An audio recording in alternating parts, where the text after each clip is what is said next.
I suppose, looking back, I should have seen it coming. The warning signs were there, subtle but persistent, like a slow leak in the foundation of a house you've lived in for decades. You notice the cracks, but you tell yourself they're minor, that nothing is wrong, that all the work, all the time, all the love you've poured into something will hold it together. I met Linda when I was in my late 20s, full of ambition and the kind of blind optimism that makes you believe love is enough to weather any storm. She was a single mother, raising Anna, who was just 5 at the time when we started dating. I didn't just fall for Linda. I fell for Anna, too, a little girl with big brown eyes and a gap-toothed smile, who clung to her mother's hand like the world would swallow her whole if she let go. Her biological father, Eric, was a ghost in their lives there, but not really. He'd show up once in a blue moon, just long enough to make some grand promise. Next summer we'll go to Disney World. I'll get you that bike for your birthday. I love you, sweetheart. Daddy will be around more, I promise. But he never followed through, and each time he left, I saw the way it broke her. I wasn't trying to replace him. I never once told her, forget about him. I'm your father now. No, that wasn't how it worked. I was just there, the man who stayed, the one who helped with school projects, who carried her on my shoulders at the fair, who taught her how to tie her shoes. The first time she called me Dad, I was caught off guard. We were in the backyard, her tiny hands clutching a jump rope, her face scrunched in frustration because she couldn't quite get the rhythm right. And then, Dad, help me. I froze. Dad. I hadn't expected it, but hearing it come out of her mouth made something deep inside me settle. And from that moment on, she never stopped. The years that followed were full of sacrifices I never thought twice about. When she had her first dance recital, it was me who stayed up late helping her rehearse counting beats, clapping along to the music in the living room when she had the flu at in the morning. It was me holding her while Linda ran for the thermometer. When she got bullied in middle school, I was the one who sat her down and told her she was stronger than she thought. By the time she was a teenager, I had accepted fatherhood as part of my identity. Not by blood, no, but in every way that mattered. So when she got into college, I didn't hesitate to help pay for it. I wanted to give her the kind of opportunities one never had. I covered tuition, books, rent, everything I could. I worked extra hours, picked up side projects. Not once did I think about what I was sacrificing, because that's what fathers do, right? Linda and I built a life together, a comfortable one, or at least that's what I thought. We had a house with a backyard, family vacations, Christmas mornings filled with laughter and gifts under the tree. We weren't perfect, but we were a family. And yet something changed in the last few years. Small things at first. Linda got distant, less affectionate, more secretive. I'd catch her staring at her phone late at night, quickly turning off the screen. When I walked in, I told myself it was nothing. Stress, work. Maybe she just needed space. And Anna, she started pulling away too. Our late-night talks became fewer. She still called me Dad M, but something in her voice sounded different, forced maybe, like she was saying it out of habit rather than love. I should have paid attention, because what happened next proved just how blind I had been. The moment I should have realized everything had changed. It was a conversation in the kitchen, just a few weeks before Anna's wedding. I was washing dishes when Linda casually mentioned, "Oh, David is coming over later." I frowned, setting the plate down. David? Who's David? She smiled too easily. A friend of Anna's. Well, a friend of mine too. Hoon's been helping with some of the wedding planning. A friend. I let it go at the time. Didn't think much of it.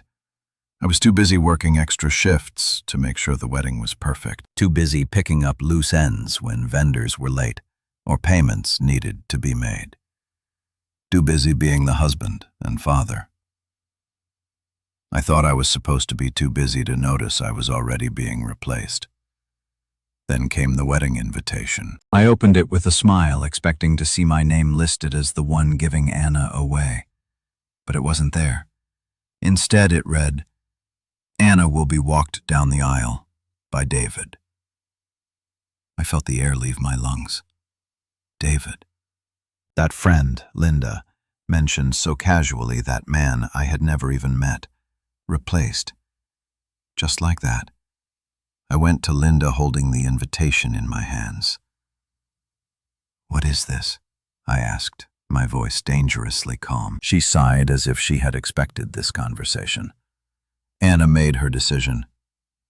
Honey, she wanted David to walk her down the aisle. He's been really supportive through this process. I blinked. Supportive. I had been supportive for 20 years. I had been there for every scraped knee, every sleepless night, every tear-filled phone call.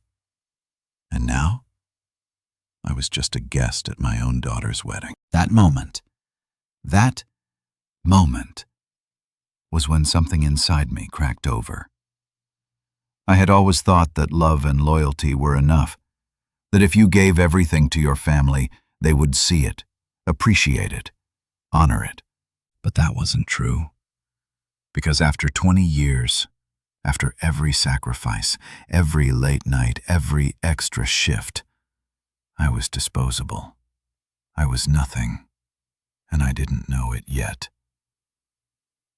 But this was only the beginning. I should have known something was wrong when the wedding planning started. I should have seen the signs. But when you've spent decades pouring yourself into a family, when you've spent years sacrificing, working, and believing you are valued, you don't expect to suddenly be an outsider in your own home. I remember the first conversation about the wedding like it was yesterday.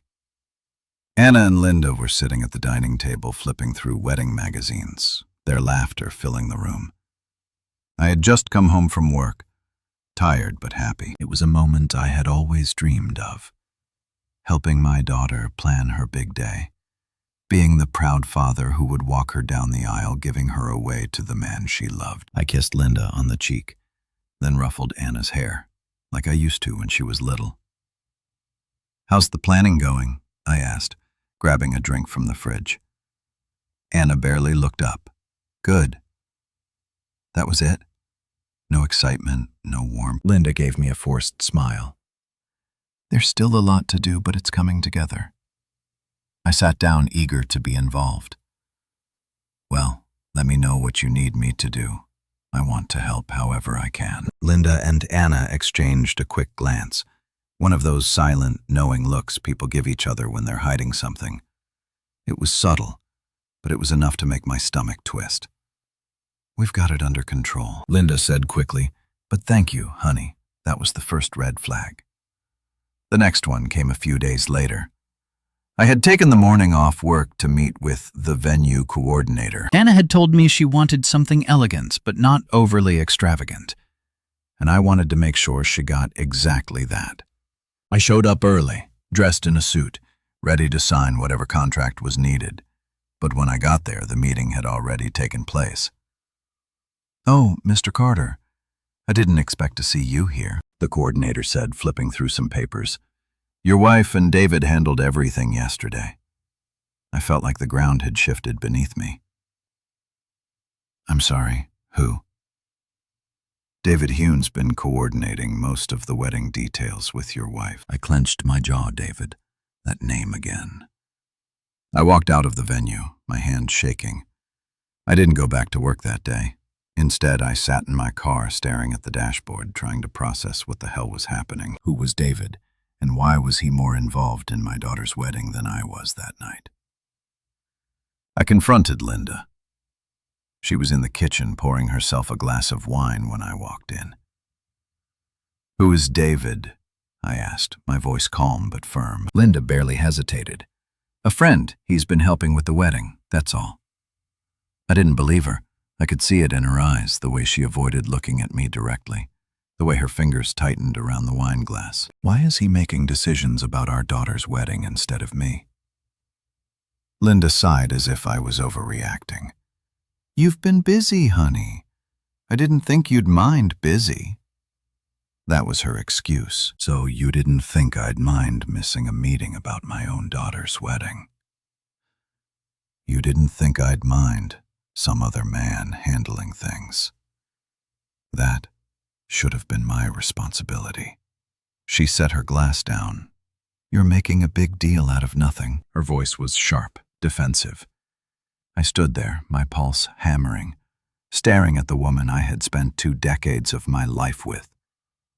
I had always trusted. Linda always believed she had my back, but now, for the first time, I felt like I didn't know her at all.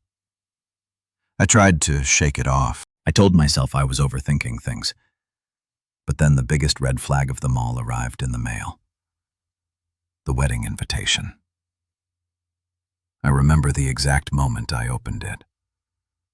I had just come home from work, exhausted from another long shift. The envelope sat neatly on the counter, my name written on the front. I opened it with a small smile, expecting to see my name proudly displayed under Father of the Bride. But it wasn't there. Instead, I saw something that made my blood run cold. "And will be walked down the aisle by David." My hands shook as I read it, again and again. Surely this was a mistake.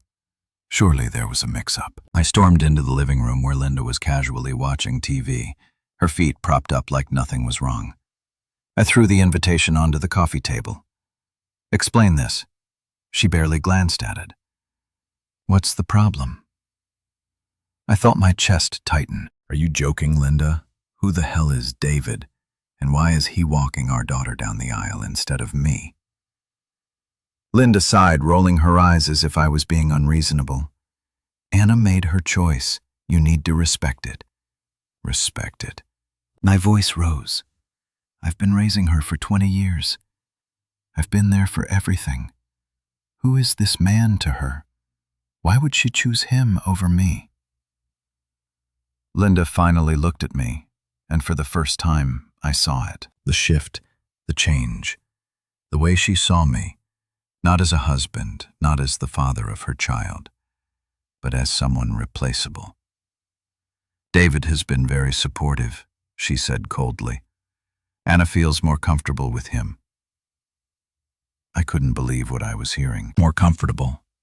More comfortable with a man she had known for what? 6 months, a year over?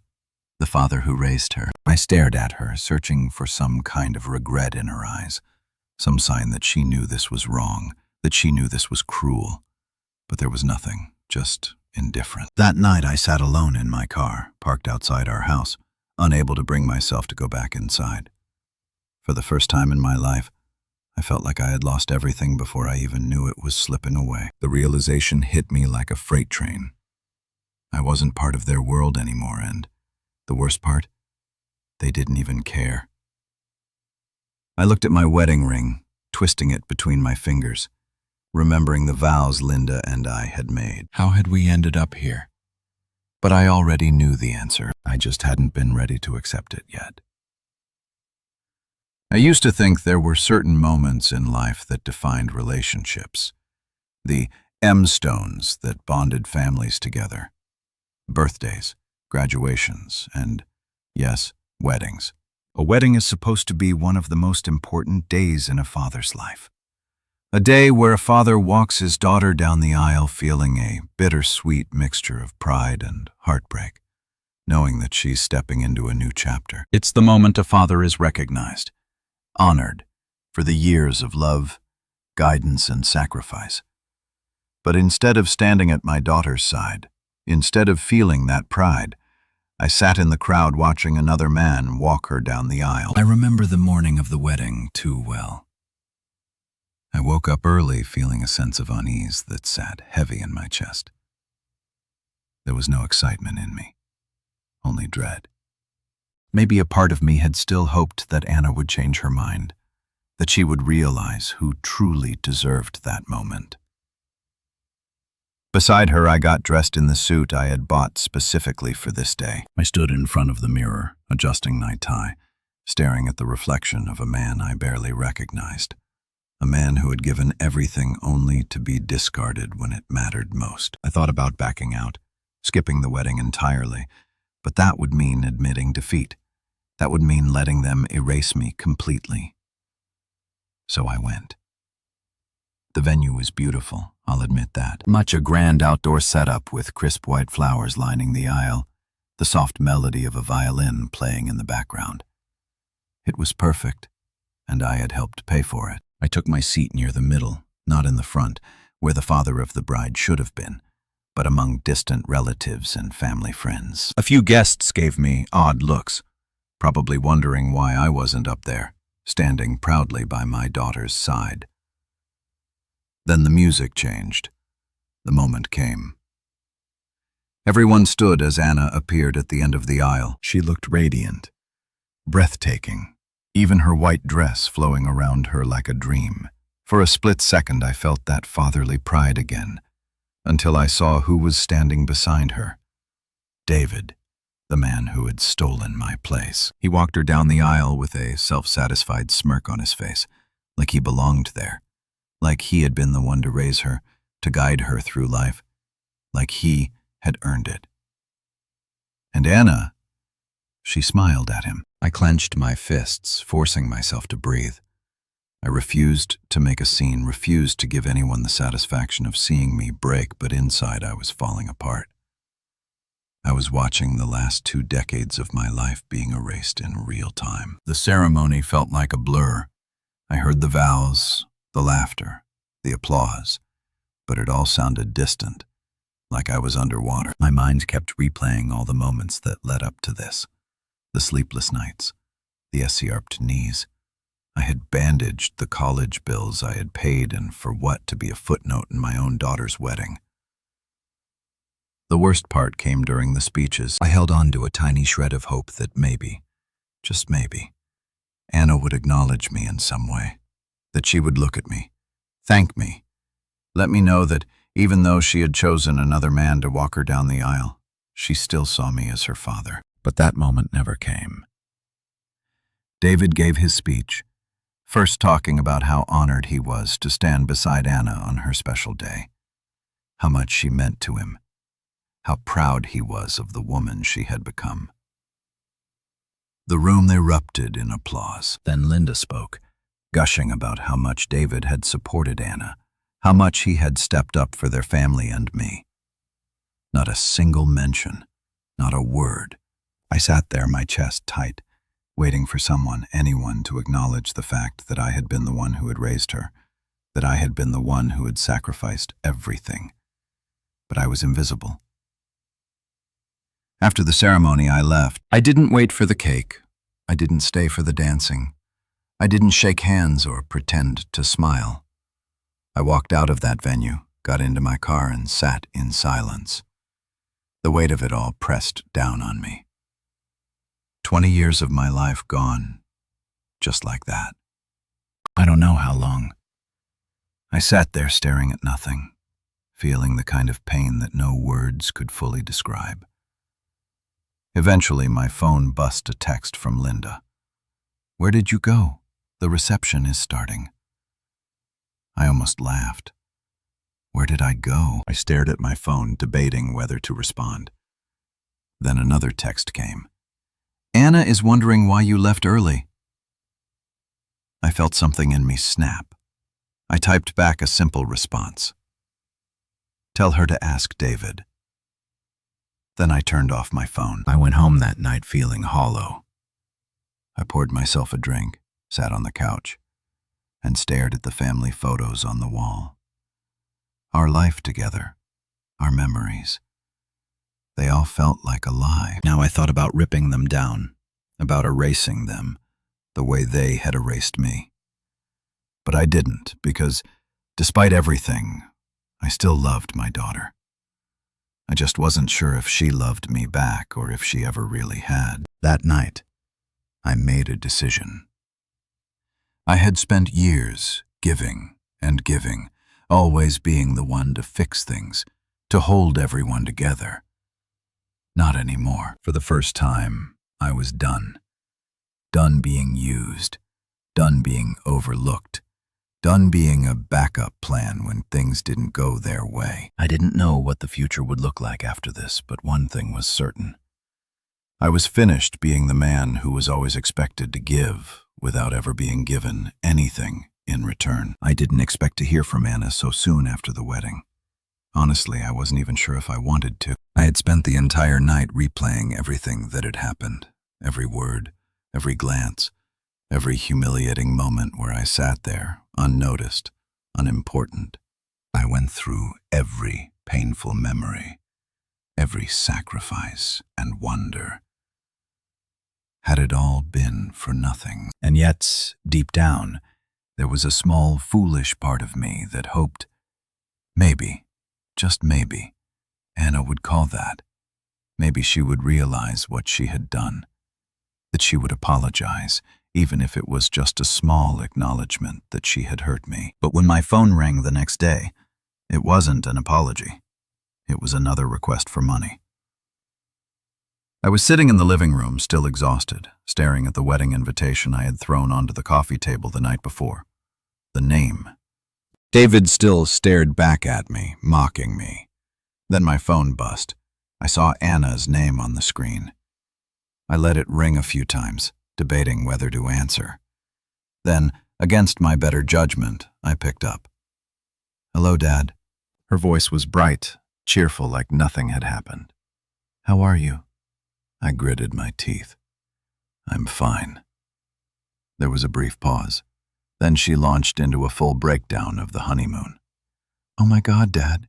The trip was amazing. The beach was gorgeous. And the resort, wow.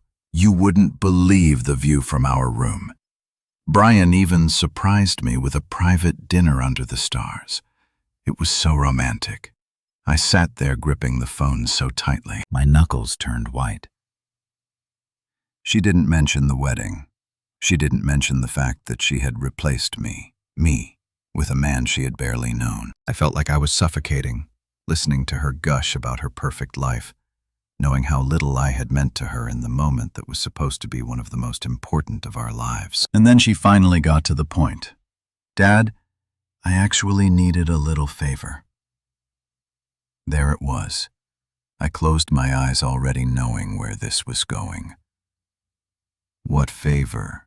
I asked, my voice eerily calm. Well, she hesitated for a second, then laughed like it was no big deal. There were a few unexpected expenses on the honeymoon, and we're a little short on cash this month. "Could you help us out for a moment?" I said nothing. I let her words sink in, let the sheer audacity of her requests settle into my bones. This girl, this woman I had raised, had tossed me aside at her wedding, ignored me in every meaningful way, and now she was coming to me for money? I exhaled slowly. "I'm sorry, Anna. I can't help you this time." Silence. Then a soft laugh. "Dad, come on. You've always helped me." Before I gritted my teeth. "Yeah, I have." Another pause. Then cautiously she asked, "Is this about the wedding?" I felt my blood boil. "You mean the wedding where I was treated like an afterthought? The wedding where another man walked you down the aisle while I sat in the crowd, like a stranger?" "Dad?" She sighed. "It wasn't personal. Not personal. Not personal." I leaned forward, my grip tightening on the phone. If it wasn't personal, then why did it feel like I was being erased? Why did it feel like my entire life, every sacrifice I ever made for you, was just nothing? She didn't answer. For the first time, maybe ever, Anna had nothing to say. Then, after a long moment, her voice came through softer. "This time, I understand." And then she hung up. No argument, no apology, just a quiet click, and then nothing. Linda's outrage. "How could you?" I barely had time to process what had just happened before my phone buzzed again. This time it was Linda. I already knew why she was calling. I answered, waiting for the explosion. "You refuse to help her," she snapped before I could even say hello. I exhaled slowly. "Yes, I did." "Are you serious?" she hissed. "Check your daughter, for God's sake. She needed help and you just turned your back on her." I stood up, pacing the room, my frustration boiling over. "No, Linda. She turned her back on me first. Or did you forget that she chose David over me? That she let me sit there like I was a nobody?" "It was her wedding," Linda shot back. "She had every right to choose who walked her down the aisle, and I have every right to choose who I support."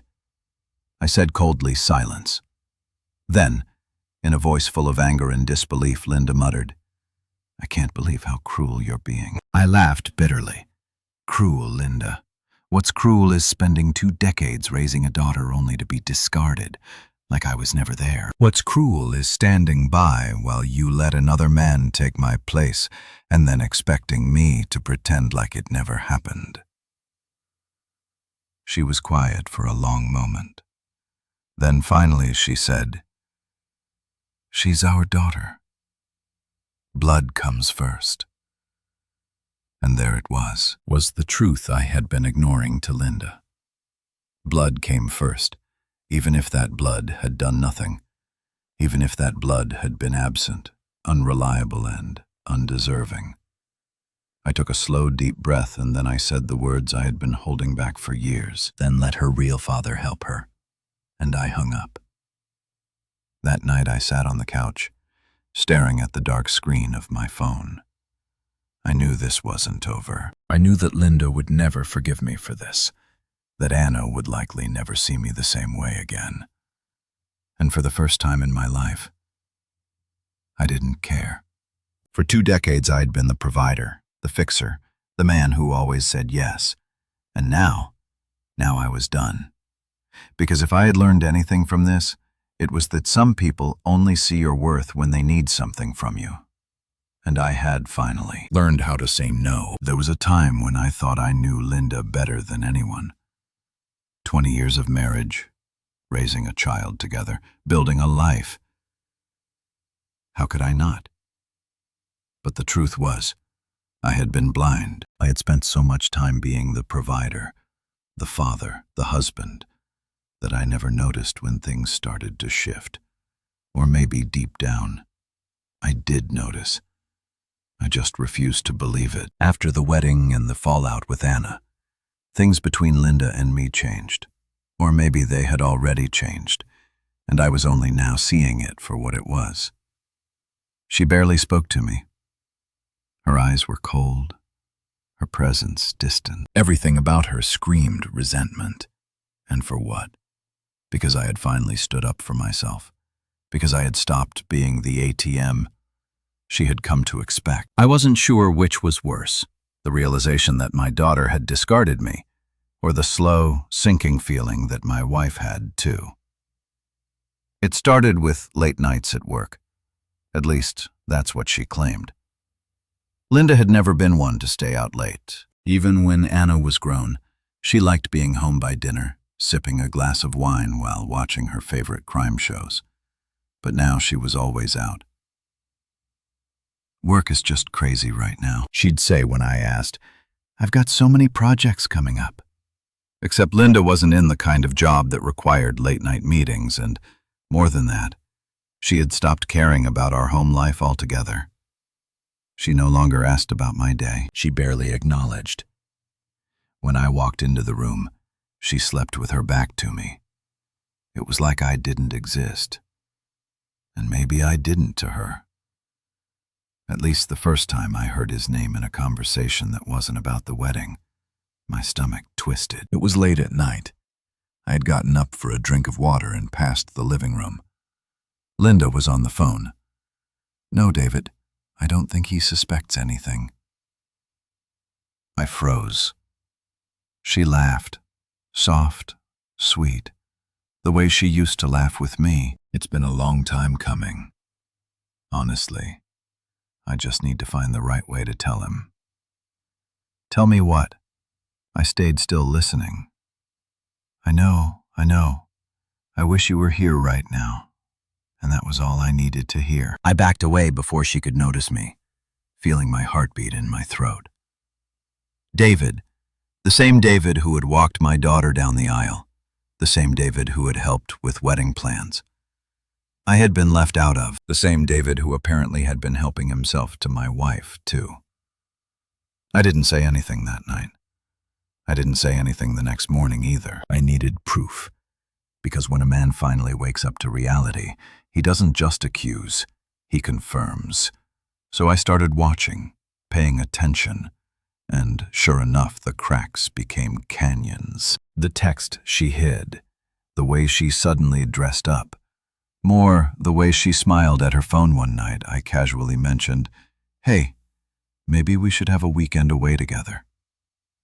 Linda's response, a forced, hesitant smile. "I don't think that's a good idea." "Aid, things are complicated right now." Complicated? Yeah, I bet they were. When I finally confronted her, she didn't even deny it. It was a Saturday. She had gotten home late again, and this time I didn't let it slide. "Where were you?" She barely looked at me at work. "Don't lie to me, Linda." She sighed like she was exhausted by me, like I was a burden, and then she said the words that changed everything. "I think I need to talk." Oh, I bet we did. She sat down on the couch and folded her hands in her lap, as if she was some poor trapped woman who just needed a way out. I've been seeing David just like that. No guilt, no hesitation, just a simple fact, like she was telling me what she had for lunch. I stared at her for how long she shrugged. A while. A while.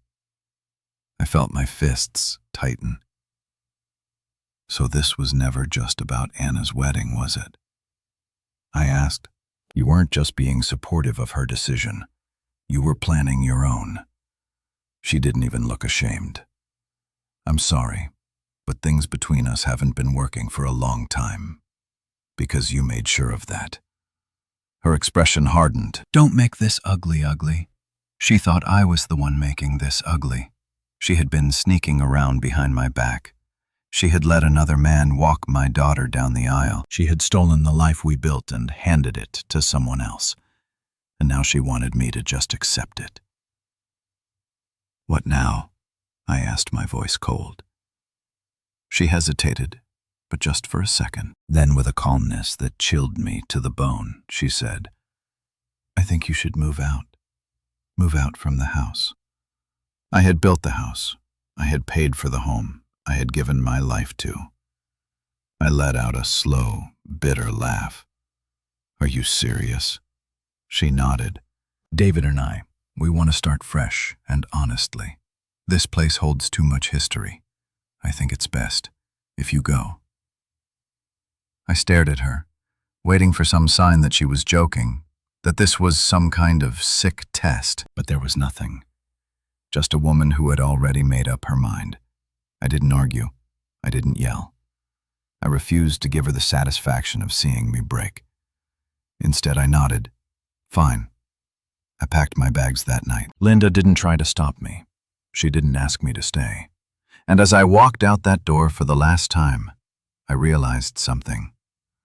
I had spent 20 years being a husband, being a father, being the man who always stayed, always fought, always gave. But now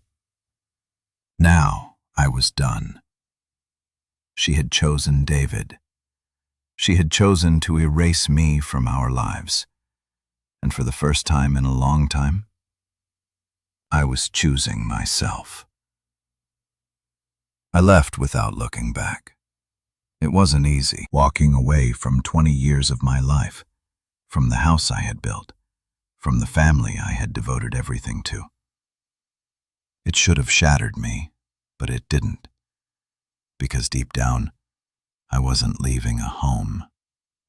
I was leaving a lie. And as I drove away that night, I made myself one promise. I would never let them use me again. For the first few weeks, it was blissfully quiet. No arguments, no guilt tripping, No more being treated like I was. Just an inconvenience in my own life. I moved into a small apartment. Something simple, something that was mine. The first few nights were strange. No Linda sighing in frustration. No cold glances over dinner. No forced small talk. Just peace. And for the first time in years, I started sleeping better. It took about a month before I heard anything about Linda and Anna's new reality.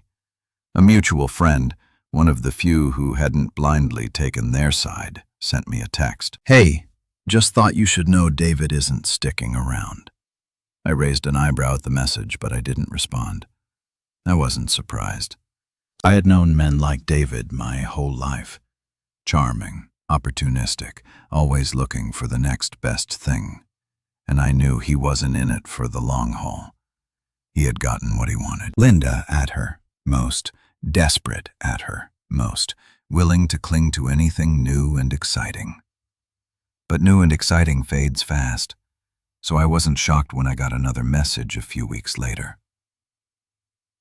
"David's gone. Moved out last week. Linda isn't handling it well." Of course she wasn't. She had thrown away a 20-year marriage for a man who had never intended to stay, and now she was alone. I stayed out of it.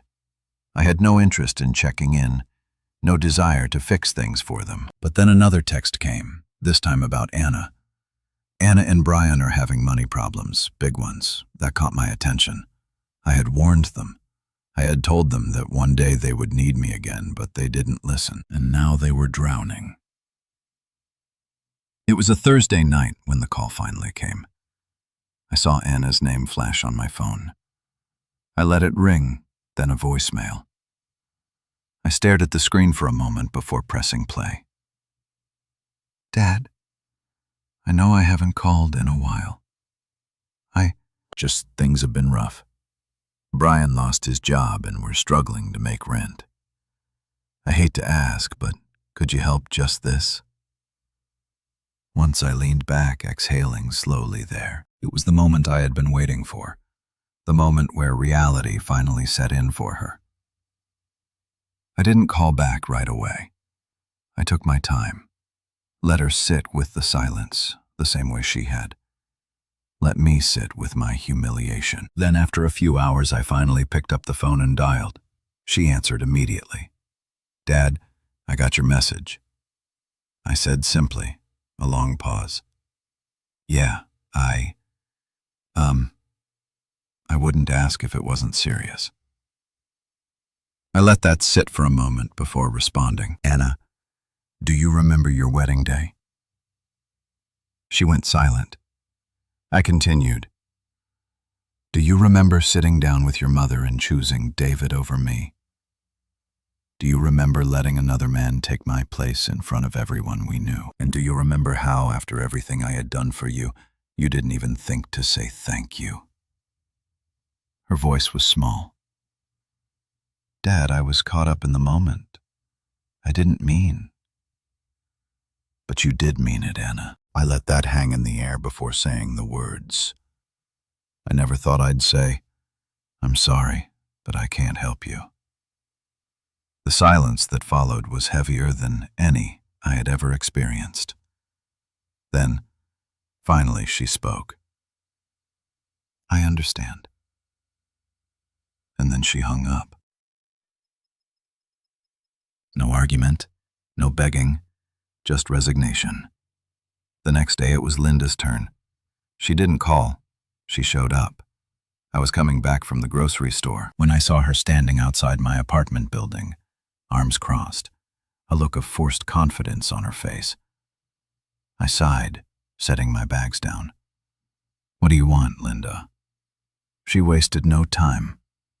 "You're really going to let your daughter struggle like this?" I crossed my arms. That's funny. Where was this concern? When she replaced me at her wedding, her jaw tightened. That was different. "No, it wasn't," I shot back. "You and Anna made it clear that I was no longer part of your family.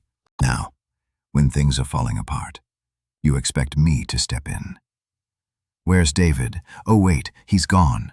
She flinched, and for the first time in a long time I saw real regret in her eyes. "I made a mistake," she admitted quietly. "I thought David was going to be there for us." I stared at her, feeling no sympathy, and I thought my wife and daughter actually cared about me. I picked up my groceries, walked past her, and shut the door behind me. I never looked back. That was the last time I heard from Linda. Anna didn't call again either. They had made their choices, and now they were living with them. I had spent 2 decades giving, sacrificing, and being the man who always showed up, and for what? To be thrown aside the moment I wasn't needed. No, not anymore. For the first time in my life, I had nothing left to give, and honestly, it felt damn good. It had been months since I had walked away. Months of silence, of peace, of rediscovering who I was. Without them, I hadn't expected them to reach out again. After my final words to Linda outside my apartment, I had assumed she would finally let it go. That Anna would finally accept that the version of me who always said yes, who always fixed everything, who always put them first, was gone. But some people only learn when they have no other options left. And Linda and Anna were officially out of options. It was a Wednesday evening when I got the text. I was sitting in my chair reading a book, something I hadn't had time to for in years, when I was too busy cleaning up everyone else's messes. My phone buzzed. I glanced at the screen. Anna. For a moment I debated, ignoring it. I had already said everything I needed to say. But curiosity got the best of me. I opened the message. "Dad, can we talk, please?" I sighed, leaning back in my chair. I didn't answer right away. I let her sit in the silence for a while. The same silence she had let me sit in on her wedding day. After about an hour, I finally responded, about what her reply was almost instant. I just want to see you." I could tell she was being careful with her words. She wasn't asking for money, at least, not yet. Maybe she had realized that I had changed. Maybe she knew she had no leverage anymore.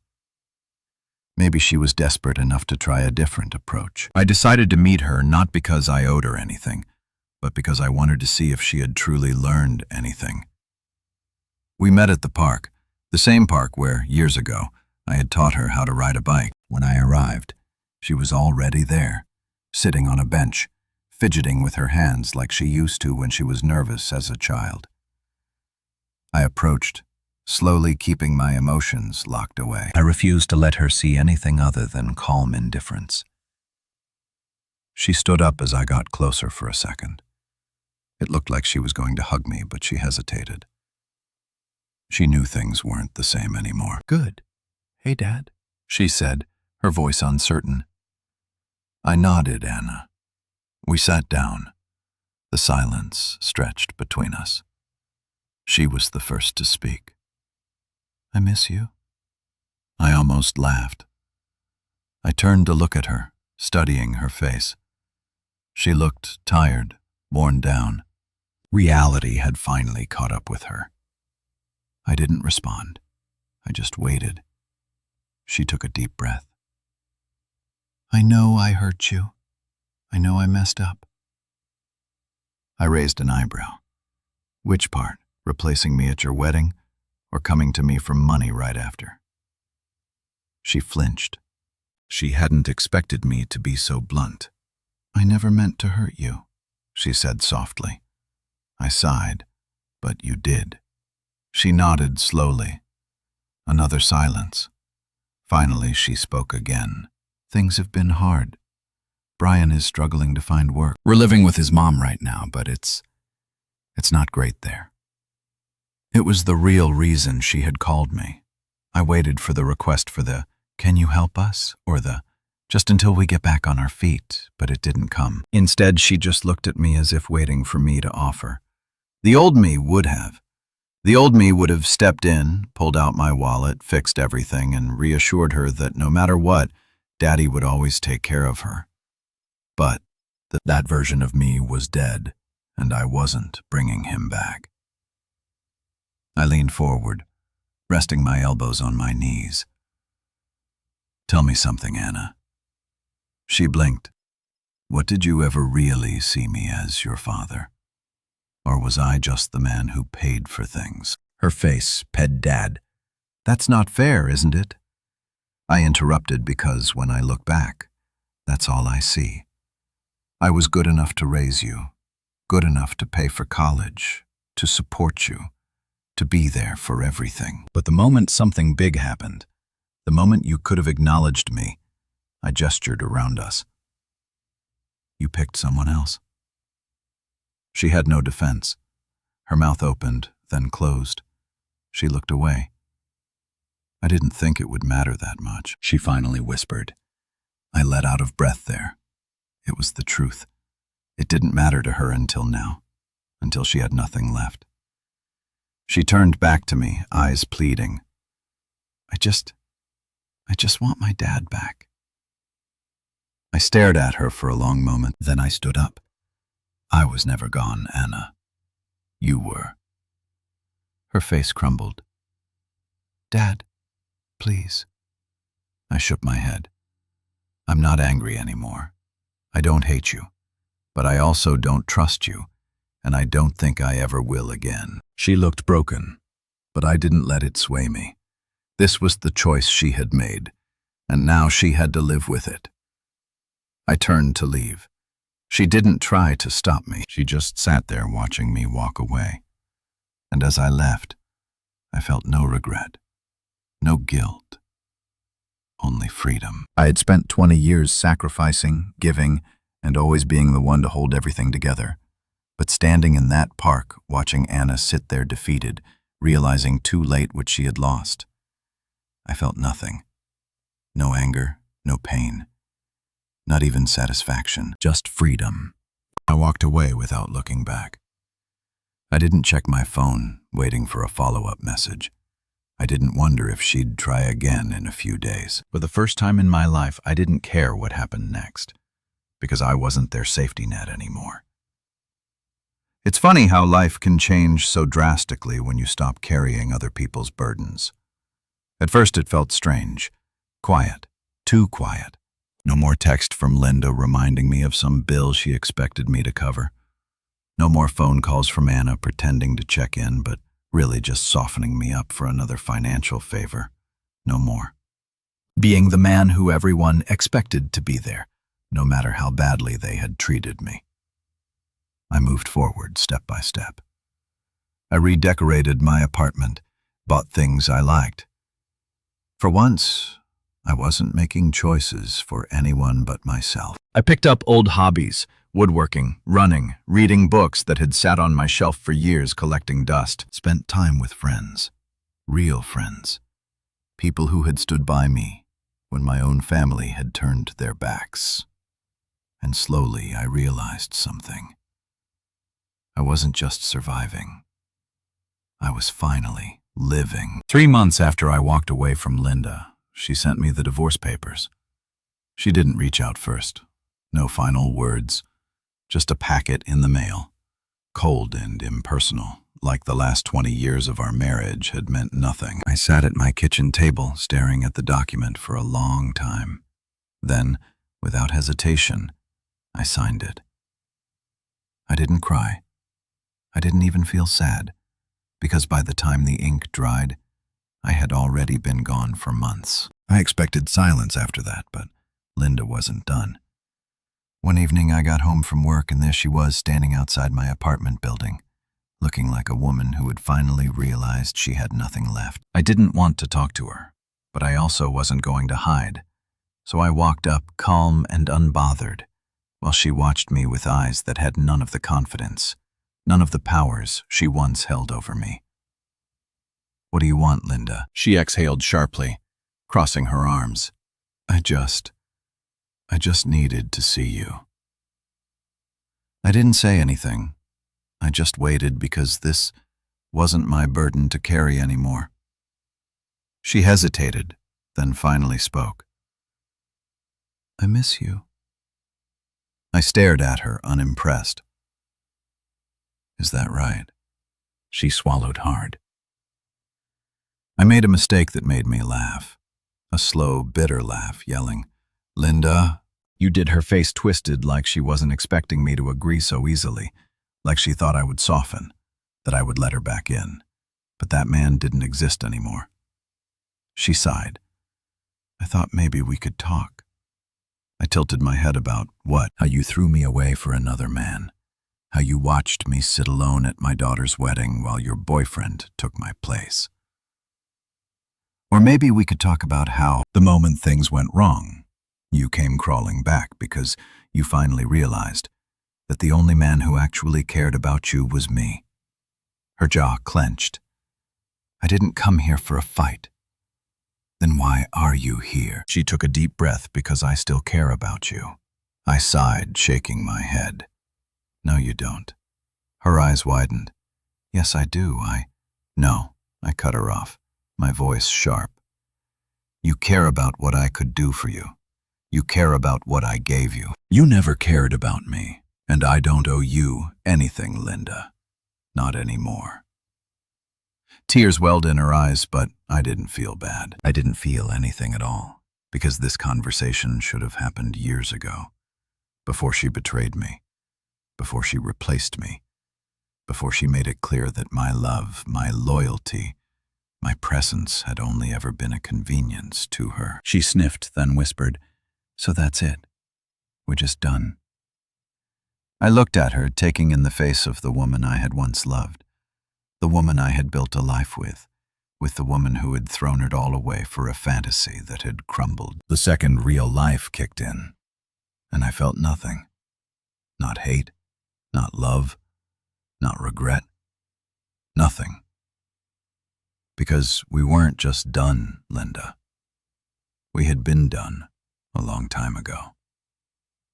I stepped back, giving her one final, unwavering look. Goodbye, Linda. And then I walked away. And this time she didn't try to stop me. Weeks passed. The divorce was finalized. Linda had no reason to reach out again, and Anna? She stayed silent until one day I got a text. It was short, simple, and yet it carried the weight of everything that had happened. Dad, I know I hurt you. I know I failed you. But you will always be my father. I'm sorry. I stared at it for a long time. I thought about the little girl who had called me Daddy, with so much love in her voice. The teenager who had cried in my arms after her first heartbreak. The woman who had replaced me on the most important day of her life. I knew I could forgive her, but I also knew I couldn't forget. So I did the one thing I never thought I'd do.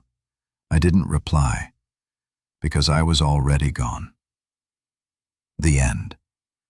Or maybe the beginning. It's been 2 years now, and if you had told me back then that I would be sitting here happy, free, without them, I wouldn't have believed you. But I am. I rebuilt my life. I made peace with my past, and I finally understand what I never did before. Not everyone deserves your love. Not everyone appreciates the sacrifices you make. And some people only see your value when you're no longer there to fix their problems. But that's not my burden to carry anymore. Not now. Not ever again. Because I was already gone.